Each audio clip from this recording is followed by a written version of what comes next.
Hello बंधुসকল আপোনালোকে চাই আছে এডুকেটৰ প্লাস আৰু মই ফাৰুকে স্বাগতম জনাইছো আজিৰ ভিডিঅ'টোলৈ। বন্ধুসকল আজিৰ ভিডিঅ'ত এটি গুৰুত্বপূৰ্ণ ইনফৰমেশ্যন দিব বিচাৰিম যেটো আহিছে ডিব্ৰুগড় ইউনিভাৰ্চিটিৰ ফালৰ পৰা। ডিব্ৰুগড় ইউনিভাৰ্চিটিৰ ফালৰ পৰা যদি আপুনি বিএড কৰিব বিচাৰে তেনেহলে এটো নোটিস আপোনাৰ বাবে অতিকে গুৰুত্বপূৰ্ণ হ'ব। এটো ভিডিঅ'ৰ জৰিয়তে জনাবলৈ চেষ্টা কৰিম। প্ৰথম পাইবলৈ ভিডিঅ'টো চাই যাব আৰু চেনেলটোত নতুনকৈ আহিলে নিশ্চয় সাবস্ক্ৰাইব কৰিব। কাষত থকা বেল আইকনটো অপচন থাকিব কাৰণ শিক্ষামূলক চাকৰি সম্বন্ধীয় আৰু বিভিন্ন বাবদবিলাক এই চেনেলৰ জৰিয়তে আপোনাৰ মাজলৈ তুলি ধৰাৰ চেষ্টা কৰা হয়। তো আহক আজিৰ মূল বিষয়টো। তো বন্ধুসকল ইতিমধ্যে আমি দেখা পালোঁ যেটো নোটিফিকেশ্যন আহিছে যোৱা কালি অৰ্থাৎ 29 এপ্ৰিলৰ দিনা এই নোটিছটো পাব্লিছ কৰিছে। 4টা সেমিষ্টাৰত হ'ব, 4টা সেমিষ্টাৰত অনুষ্ঠিত হ'ব ডিব্ৰুগড় ইউনিভাৰ্চিটিৰ অধীনত। যদি আপোনাৰ আবেদন কৰিব বা বিচাৰে মানে আপোনাৰ এটা এন্ট্ৰেন্স পৰীক্ষা দিব লাগিব যেটো কমন এন্ট্ৰেন্স টেষ্ট বুলি কোৱা হয়, CET বুলি কোৱা হ'ব। এই কমন এন্ট্ৰেন্স টেষ্টৰ বাবে আপুনি ইলিজিবিলিটি ক্ৰাইটেৰিয়া যেটো আছে সেইটো হ'ল আপোনাৰ 50% মাৰ্ক এগ্ৰিগেট হ'ব লাগিব ব্যাচেলৰ অফ ডিগ্ৰীত বা আপোনাৰ যদি মাষ্টাৰ ডিগ্ৰী হয় বিভিন্ন বিভাগত ইয়াত উল্লেখ কৰা হৈছে। Masters degree in sciences, social science, humanities আৰু যদি আপুনি ব্যাচেলৰ হয় বা গ্ৰাজুৱেশ্যন হয় তেনেহলে 50% মাৰ্ক লাগিব।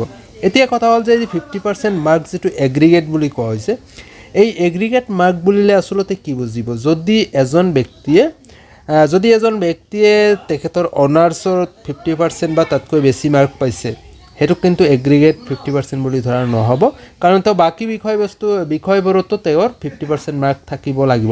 ওভাৰঅল 50% মাৰ্ক থাকিলে আপুনি গ্ৰাজুৱেশ্যনত তেনেহলে আবেদন কৰাৰ সুযোগ পাব। অকল আপোনাৰ অনাৰ্সত থাকিলে হে কিন্তু নাপাব। যদি আপুনি বুজি পোৱা নাই ভালদৰে তেনেহলে এই পয়েন্টটো আপুনি ভালদৰে পঢ়ি চাব। তো ডিব্ৰুগড় ইউনিভাৰ্চিটিৰ যেটো ওয়েবসাইট আছে এই ওয়েবসাইটত গৈ আপুনি আবেদন কৰিব পাৰিব। তো লগতে কোৱা হৈছে যেটো আপোনাৰ 70 মাৰ্কছৰ পৰীক্ষা হ'ব আৰু 70 মাৰ্কছৰ পৰীক্ষাত আপোনাৰ বাবে 5% ৰিলেক্সেশন কৰা হ'ব। আৰু ৰিলেক্সেশনৰ বাবে দুটা ক্ৰাইটেৰিয়া দিয়া হৈছে, দুটাৰ যিকোনো এটা ক্ৰাইটেৰিয়াত যদি আপুনি বিলং কৰে তেনেহলে আপুনি 5% এটা ৰিলেক্সেশন পাব। এটা হ'ল আপুনি ৰিজাৰ্ভ ক্যাটাগৰী হ'ব লাগিব, SC ST OBC MOBC PWD, নাইবা আপুনি 5 বছৰ মিনিমাম 5 বছৰ এটা টিচিং এক্সপিৰিয়েন্স থাকিব লাগিব, ৰিকগনাইজড হ'ব লাগিব 10th ষ্টেণ্ডাৰ্ড লৈকে আছে তেনেকুৱা ধৰণৰ বিদ্যালয়ত আপোনাৰ 5 বছৰ কাম কৰাৰ এক্সপিৰিয়েন্স থাকিব লাগিব। তো টোটালি এই পৰীক্ষাটো 70 মাৰ্কছৰ ওপৰত হ'ব। 70 মাৰ্কছৰ পৰীক্ষা, তাৰ বাবে আপুনি আবেদন কৰাৰ সময়সীমা উল্লেখ কৰিছে। আপুনি আবেদন কৰিব লাগিব 1/5/2024 পৰা ষ্টাৰ্ট কৰি 30/5/2024 লৈকে মিডনাইট লৈকে আপুনি আবেদন কৰাৰ সুযোগ পাব। 1/5/2024 পৰা 30/5/2024 লৈকে আপুনি আবেদন কৰাৰ সুযোগ পাব। আবেদন কৰাৰ বাবে আপোনাৰ যেটো ওয়েবসাইটত ইয়াতে উল্লেখ কৰা হৈছে www.dibru.ac.in। পুনৰবাৰ কৈ আছো www.dibru.ac.in। এইটো ওয়েবসাইটত গৈ আপুনি আবেদন কৰিব পাৰিব আৰু লগতে আপোনাৰ OMR বেসড এক্সাম হ'ব যেটো MCQ সিস্টেমত হ'ব।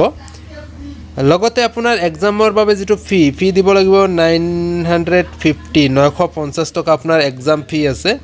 মানে এন্ট্ৰেন্স টেষ্টৰ বাবে আপোনাৰ ফি অনলাইন পেমেন্ট কৰিব লাগিব। লগতে আপুনি দেখা পাব আপোনাৰ কি বিষয়বস্তু থাকিব। 70 মাৰ্কছৰ বাবে জেনাৰেল ইংলিশত 15, জেনাৰেল নলেজত আছে 25, টেষ্ট অফ ৰিজনিঙত আছে 10, নিউমেৰিকেল এবিলিটি 10 আৰু টিচিং এপ্টিটিউড 10। টোটাল 70 মাৰ্কৰ আপোনাৰ পৰীক্ষা অনুষ্ঠিত হ'ব। টেষ্টৰ টাইম দিয়া হৈছে 1 ঘণ্টা 30 মিনিট আৰু যেটো ষ্টাৰ্ট হ'ব 11 বজাৰ পৰা ৰাতিপুৱা আৰু 12:30 লৈকে আপোনাৰ এক্সাম চলিব বা টেষ্ট চলিব। OMR শিটত পৰীক্ষা হ'ব, MCQ সিস্টেমত বুকলেট দিয়া হ'ব, আপোনাৰ বুকলেটৰ সিৰিজ থাকিব। আৰু লগতে এক্সাম সেন্টাৰখিনি উল্লেখ কৰিছে ইয়াত 8টা মান সেন্টাৰত এক্সাম হ'ব। ডিব্ৰুগড়, যোৰহাট, গোলাঘাট, লখিমপুৰ, ধেমাজি, তিনচুকীয়া, ঢকুৱাখানা লগতে শিৱসাগৰ, এইখিনি 8টা সেন্টাৰ আছে।